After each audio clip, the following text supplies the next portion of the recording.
હાલો, જય શ્રી કૃષ્ણ. મારી ચેનલમાં આપણું હાર્દિક સ્વાગત છે. આજે આપણે બનાવીશું રવાના ઢોકળા.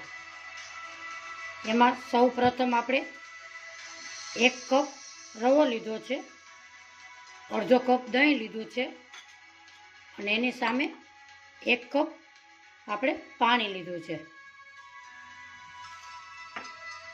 સૌ પ્રથમ આપણે અડધો કપ દહીં લીધો છે એ નાખીશું. 1 વાટકો પાણી ઉમેરીશું. એને આપણે આવી રીતે ફેટીશું. એમાં નાખીશું આપણે રવો.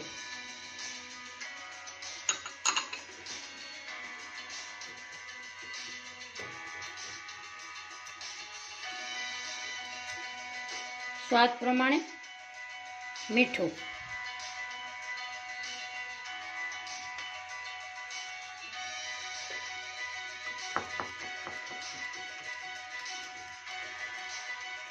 એને આપણે 10 મિનિટ રેસ્ટ આપીશું. આપણા બેટરને 10 મિનિટ થઈ ગઈ છે. હવે એમાં ઉમેરીશું આપણે આદુ, લીલા મરચાં,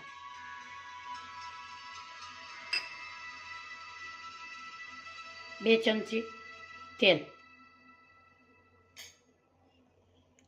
મીઠા સોડા. એને આપણે એકદમ મિક્સ કરીશું.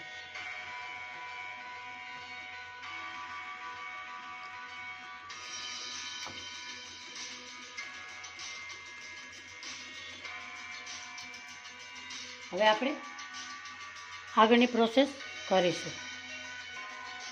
સૌ પ્રથમ ઢોકળિયાની પ્લેટ લીધી છે, એમાં આપણે તેલ લગાવીશું.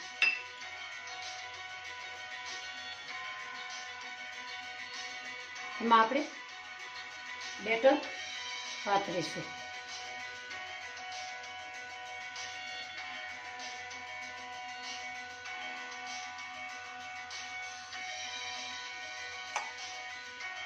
એની માથે આપણે લાલ મરચાંની ભૂકી વેરીશું. થોડી તીખાની ભૂકી નાખીશું. હવે આપણે ઢોકળિયામાં મૂકીશું. અહીંયા મેં ઢોકળિયું 5 મિનિટ પહેલાં અગાઉ મૂકેલું છે. એમાં વરાળ નીકળે ત્યારે જ તમે ઢોકળિયાની પ્લેટ અંદર મૂકવાની, એટલે આપણા ઢોકળા સરસ પોચા બને છે. આને આપણે 10 મિનિટ પકાવીશું.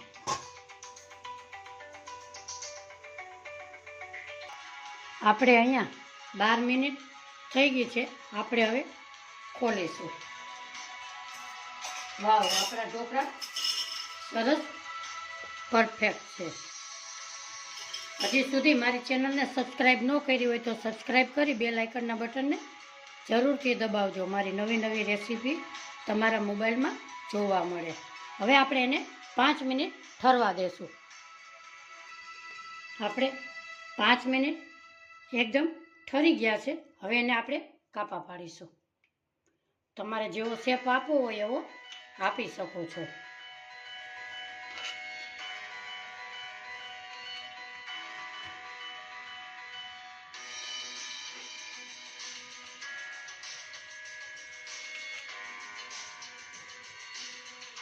હવે આપણે એનો વઘાર કરીશું.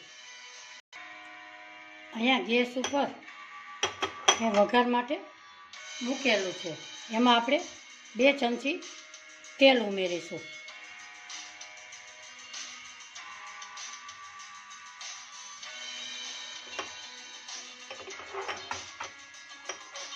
આપણું તેલ આવે એટલે આપણે 1 ચમચી રાઈ નાખીશું.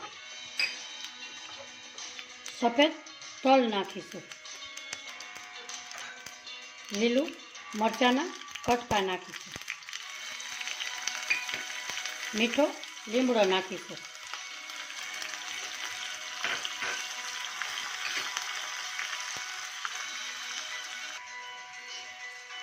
આપણા ઢોકળામાં આપણે આવી રીતે પાથરશું.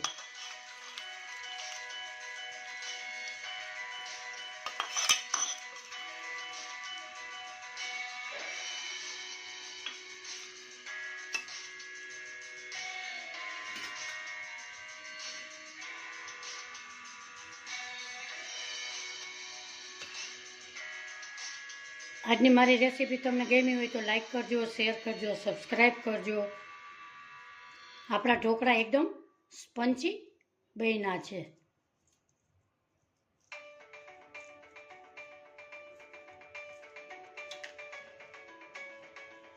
ફરી મળીશું નવી રેસીપીમાં. આવજો. જય શ્રી કૃષ્ણ.